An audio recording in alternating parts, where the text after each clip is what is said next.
guyyaa 6 keessatti anaan kaadhimmate.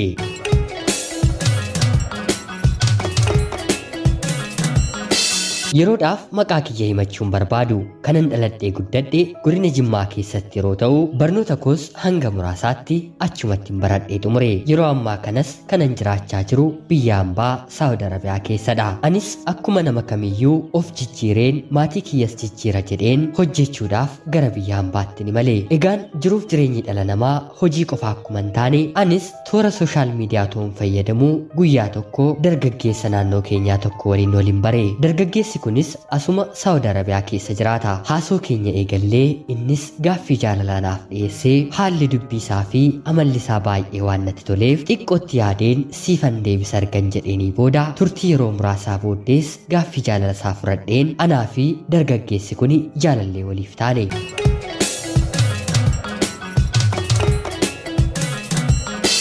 haala kanaanis turtii jaalalaa mi'aawaa waliin dabarsinee otoo walitti hin jijjiiramiin waggaa 2 xumurre. Waggaa 2 booddees kontiraanni kiyya waan xumuramuuf jaalallee kootiin gara biyya hambaa galaa jedheen isa gaafadhe. Innis galiitii nan dhufeen maatii keenyatti ergannee gaa'ela ni godhannaa naan jedhe. Anis yaada jaalallee koo kanatti baay'ee itti gammadeen deebi'een gara biyya kootti gale. Haa ta'utii garuu inni karaa seeraan alaa gara biyya Saawud Arabiyaa kanaa waan dhufeef poolisiitti harka isaa dabarsee laatus si'a meeqa isa qabuu didanii. Inni kaan nan qabama jedhee sodaata. Inni immoo namoota naannoo sanaa waliin hiriyyummaa guddaa waan uumeeruuf isa qabanii isa hidhuu sodaatanii. Michummaa gaarii namoota naannoo sanaa waliin waan uumee tureef atimmaa biyya kana keessa jiraatta malee siin dabarsinee gara biyya keettiin erginu jechuun jaalallee koo kana didanii. Jaalalleen koo jaalala namaa hedduu qaba. Yoo xiqqaates gara waggaa tokko yaalee gara biyyaatti deebi'uuf jaalallee koodhaan kaa'uu dide. Anis baay'ee waan isa yaadeef obseen biyya keessa taa'uun baay'ee natti ulfaate.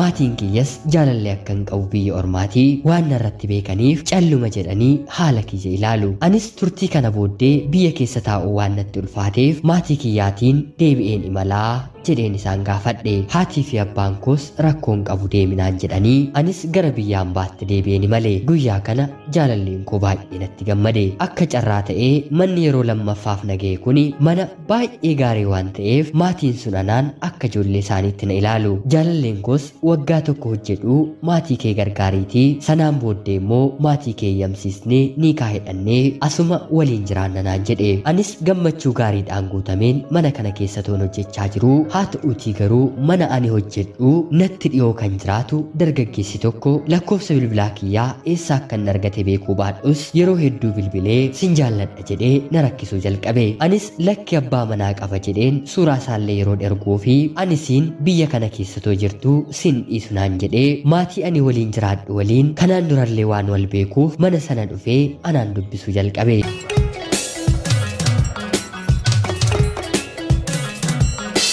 Haa ta'uutii garuu maatiin sun jaalalleen koo eenyu akka inni ta'e sirriitti ni beeku. Yeroo hedduus akka isaan wal dubbisan bilbilaan wal qunnamsiisaanii ture. Haa ta'uutii garuu guyyaa tokko dargaggeessi kun bakkan hojjedhu dhufee qoricha maaliin akka inni na tuqee mana sana keessaa na fuudhee bahee beekuu baadhus haa ta'uutii garuu mana hojjedhuutii baheen guyyaa 3 mana namaa keessan bule. Yeroo kana keessatti rabbi dhugaa kiyya ni arga. Ani bakkan jiruu fi eenyu akkan ta'e gonkumaa of hin beeku. Guyyaa 3 booddee mana sana keessatti dammaqeen yeroon of ilaalu mana namaan jira. Maaliif na fiddani jedheen yeroon isa gaafadhu siitiin anatu si fuudhaa niikaa waliin godhanna jedhee na gaafate. Anis lakki hin ta'u ani hiriyaa jaalalaa baay'een jaalladhu qabaa nagadhiisaa mana keenyatti na galchaa jedheen yeroon isaan gaafu kanaan booddee mana kana keessaa bahuun hin jiru naan jedhe. Anis dargaggeessi kun yeroo inni gadi bu'utti bilbila isaa fuudheen hiriyaa kiyyatti bilbile. Nagaa akkan ta'ee fi waa'ee koof akka inni yaaddofne jaalallee kiyyatti yeroon bilbilu wanta ani keessa jiru shakkee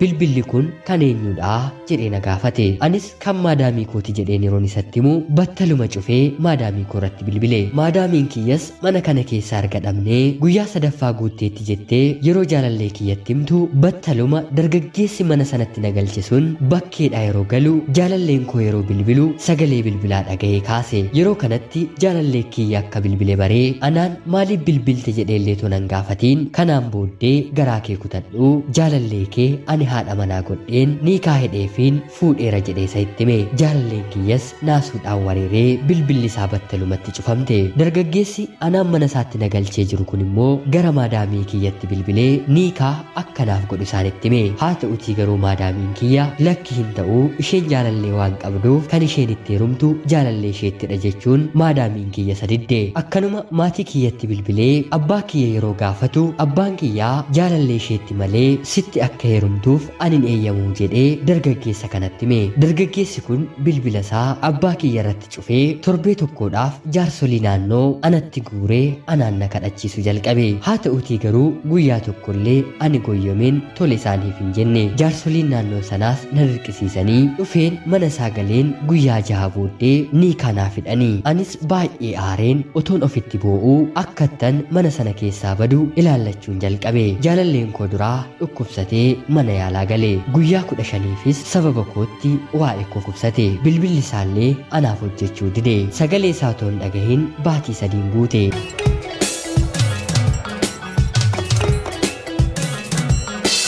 Turtii baatii 3 booddee akka carraa ta'ee guyyaa tokko karaa toora onlaayinii otoonni fayyadamuun arge. Anis isa dubbisee innis erga na dubbisee booda guyyaa 6 keessatti waan hin ta'e hundumaa tokko lamaan jaalallee koon jaalladhu kanatti hime. Innis baay'ee gaddee naaf aaree dhiifamas naaf godhe. Anis jaalallee koo kanaan nama ani hin jaallanne waliin umurii koo guutuu jiraachuurraa si waliin guyyaa tokko buleen otoon du'ee naaf wayyan jedheeni. Innis homaa rakkoon qabu naan jedhee bakka hin jiru na gaafate.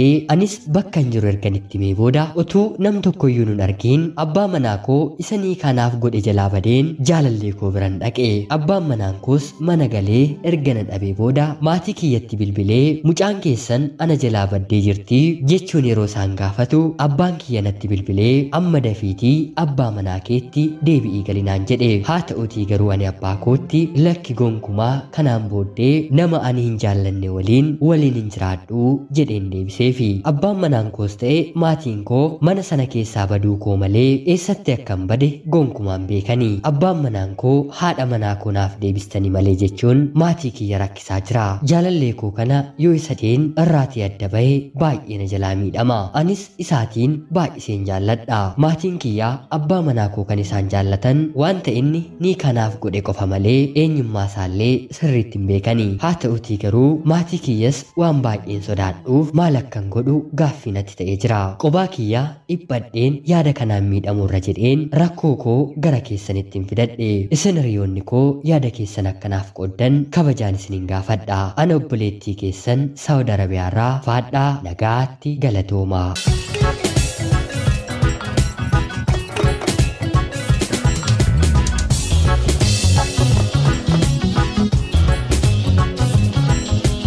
Yooyyaa shamaa akkam jirtu kabajamtootaaf hordoftoota qophii Oromiyaa 24. Nagayaaf jaalalli tokkummaan bakka jirtan hundaatti hunda keessaniif yaa to'echaa guyyaa har'aa xalayaa obboleettiin keenyi Saawud Arabiyaa irraatii nuuf ergite siniif dubbiseen hin ka'a. Akkasin irraa barattaniif hubannoo cimaa irraa argattan homaa shakkii tokkollee hin qabu. Obboleettiin keenya maal gochuu akka qabduu fi maal akka murteeffachuu qabdu yaada keessaniin akka deeggartanillee kabajamtootaaf hordoftoota qophii Oromiyaa 24 kabajaan isiniin gaafadha. Ani obboleettii kiyyaaf dhaamsaan dhaamu waa'ee maatii kee yeroon kan deebisu ta'a. Tokkoffaa irratti jaallattee miti kana heerumte, lammaffaan immoo balleessaa cimaa yoomuu balleessaa guddaarree abbaan manaan kee kun sirratti raawwateera. Guyyaa 6 keessatti nama kaadhimmachuu jechuun an akka kootti hin argines hin dhageenyes kanuma kan kee kanan dhagaye. Haa ta'utii garuu wantoonni darbanii jiru. Atis murtoo gaarii murteeffattee waan jiraachaa jirtu natti fakkaata. Akkuma ati jetteeyyuu nama ati hin jaallanne faana umurii kee guutuu dabarsuurra nama jaallattu tokko waliin halkan tokko duutee dabarsuutu caalaa akkuma jettee dubbatte